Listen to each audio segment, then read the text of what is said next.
Magandang araw mga bossing, sa naghahanap dyan ng SUV, 7-seater, diesel engine, automatic transmission. Baka obra to sa inyo mga boss, napakakinis. 2016 model na Ford Everest Titanium mga boss. 2.2 liters to na turbo diesel. Tignan mo naman yung kanyang interior mga boss. Napaka-presentable niyan. Naka-factory leather pa yan mga boss. Mileage na ito, 72,000 km mga bossing ha.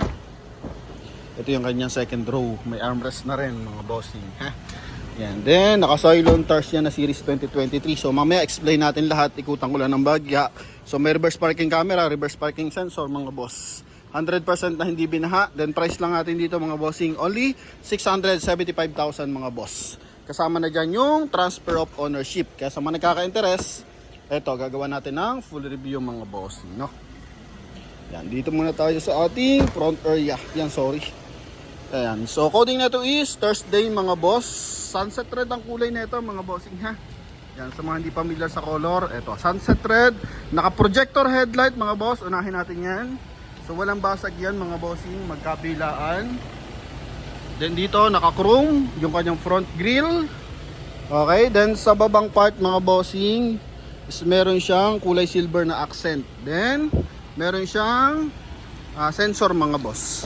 Apat ang sensor niya mga bossing para pag may mga sumisingit, so nadedetect na ating driver, naiiwasan ang collision. Pagdating naman sa ating side, so buong stepboard mga boss, then yun nga, naka R20 ang mags, all disc brake, naka 6 stud, 2-tone mags mga boss, polish gray, tsaka silver yung combination color, then Cylon Tars na Series 2023. May signal light sa kanyang side mirror, chrome on door handle, may rim visor na rin, tapos meron siya roof rail na kulay silver mga boss, no?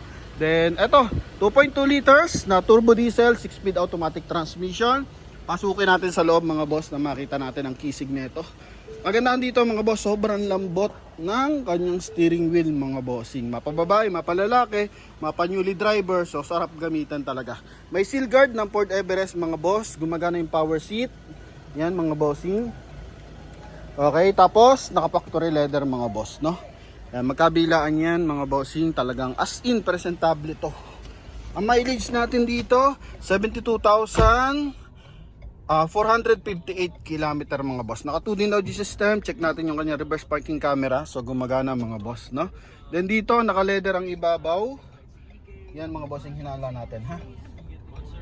Yan, naan lang natin mga bossing. Tapos hazard nya, may polish gray din dito sa kanyang dashboard mga bossing, magkabilaan. Nakabalot pa ng leather, stock leather pa rin yung gamit dito mga bossing, no? Tapos hand grip na kulay black mga bossing. Tapos door panel kulay black tsaka kulay gray yung combination color. Yan, power fold yung ating side mirror mga bossing. Ito retractable yan. Okay, magkabilaan mga boss.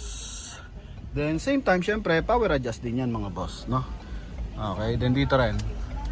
Yun. Then, kagandahan dito mga bossing, meron pa siyang blind spot assist. Yan, kung nakikita nyo, yung maliit na logo ng sasakyan. So, meron siyang blind spot assist mga boss na umiilaw once na may mga dumidikit sa ating ibang unit mga boss, no? Yan. Then, eto mga bossing is may wrong hands free connection para sa ating 2D audio system. Meron na rin siyang cruise control mga boss. Yan, may cruise control na rin siya para if in case, kumbaga, pag dire-diretso yung biyahe natin, so ma-maintain natin yung tamang mga bossing speed limit. Yan. So tapos dito is kulay beige sa baba and kulay black sa taas. Okay? Tapos dito is sun visor with mirror with light mga boss. Dito naman lagay ng eyeglasses. Yan. Then dito sa kabilang side mga bossing is ganun din. Yan, sun visor with mirror mga bossing. Tapos automatic yung ating rear view mirror kapag naka-LED lights yung bumubuntot sa atin or sumusunod sa atin. So kusa siyang nagle-less ng ilaw, liwanag mga boss nang sumusunod sa atin, ano? Yan. So kumbaga is binabawasan nyo yung dapat na liwanag mga boss na tatama dito para at least maiwasan yung distraction sa driver mga boss. Tapos ito yung ating transmission, naka 6 speed yan mga boss. Yan, may stability control, 12 volt socket, automatic climate control mga bossing. Tapos dito cup holder, armrest na napakaganda mga boss, you know. Okay, hazard switch natin mga boss, ano? Then check naman natin for a second row mga boss. Ito yung second row niyan, sorry. Okay, so sa upuan, goods na goods ang upuan mga boss, no? Oh. Yan, ha? Armrest din natin mga boss. Then dito yung ating aircon ventilation sa likod. Tapos, yan nandyan yung kanyang lower sa taas, sa ceiling mga bossing. Yan, ha? Then ito yung kanyang door panel. Door lock niya, napakaganda mga boss, katabi ng speaker. Okay, tapos sa mga window, all original ang window natin. Walang basag yung ating taillight, tsaka headlight mga boss. Ito, 4 na sensor din yan. Para kapag may masyadong dikit sa atin, mga boss, na bubuntot, so nadidetect din natin driver. Pag umatras sa parking, so nagbibigay din siya ng guide sa driver mga boss. Then, ito yung ating built-in reverse parking camera. Sa likod naman, ito mga boss, so good for 7-seater unit to mga bossing, ha? Nagpa-flat surface to, if in case mga boss, yan o. If in case na may lalagay tayong mga bagahe, maleta, yan, pwede. May backup light na rin mga bossing para if in case gabi, so may liwanag sa likuran. Yan, so presentable yung kanyang kulay black na ceiling mga boss. Then maayos yung ating mga hydraulic assist, magkabilaan po yan. Walang basag yung ating mga panel mga boss, ha? Even dito, so wala nga siya masyadong mga scratches mga bossing. Magandang pagkakagamit dito mga boss.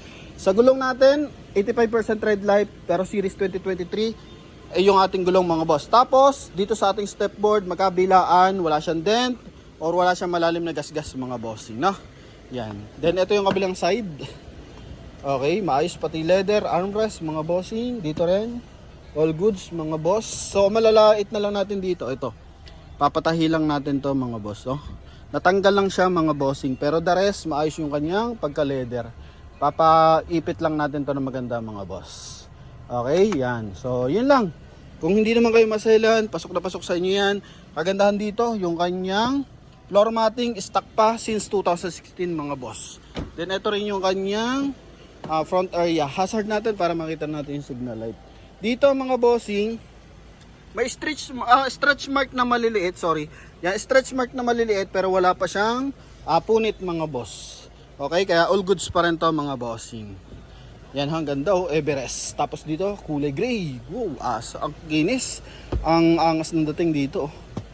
Bango pa ng loob. Naka-seal guard. Ito, may dent lang na maliit mga boss, no? Yan, mga bossing. So, pag second hand, syempre, hinahanot dyan ng ating mga buyer yung issue ng sasakyan. Kaya yun yung pinapakita natin, ano? Yan. Then, check natin, syempre, yung kanyang engine bay. Walang mga tagas-tagas, mga bossing. Then, open lang natin, mga boss. Ito na. Sa mga pedal mga bossing, yan, goods na goods, makakapal mga boss. Open lang natin to. Okay. Ito yung ating engine bay. Ganda ng timing ng makina. Kanina pa itong umaandar mga bossing, all goods, pati yung kanyang cooling system. Kagandahan dito, may sarili siyang hydraulic assist.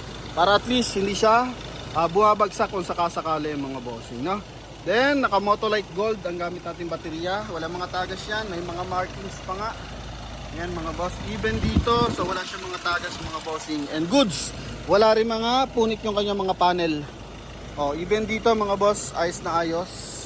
Okay, pero sa mga gustong magpadala ng mekaniko, walang problema. Open tayo dyan, offer for scanning mga boss, no? Yan, sa lahat ng nagkaka-interest, ito yung kanyang engine description mga bossing. 2.2 liters na turbo, na 6-speed automatic transmission. Sa kanyang hood, ito, may mga ilang part lang na, konti lang naman, you know. Okay, yan lang mga boss, mga maliliit na scratches mga bossing, saka discoloration. Pero all goods mga boss, dito naman, maayos, walang tuklap, yung ating mga chrome line. So, sa mga nagkaka-interest, ito, pakitaan natin na napakakisig yan mga bossing, ha? Kagandahan mga boss, R20, na hindi naman kanipisan yung gulong mga boss. So, pag ganito, hindi siya matagtag mga bossing, no? Yan. So maganda lang pag Everest, sobrang lambot ng ano talaga niya. Suspension, tapos yung kanyang yung driving comfort na hinahanap mo. So nandito po 'yan sa Ford Everest 2016 natin. Kaya kung interesado ka, tawag na sa ating contact number na nasa screen. And syempre, maraming salamat sa sumusuporta sa atin, mapa YouTube, Facebook mga bossing. Thank you very much. So 103,000 subscriber na tayo sa YouTube and 615,000 followers na tayo sa Facebook mga bossing. Thank you very much and bye-bye!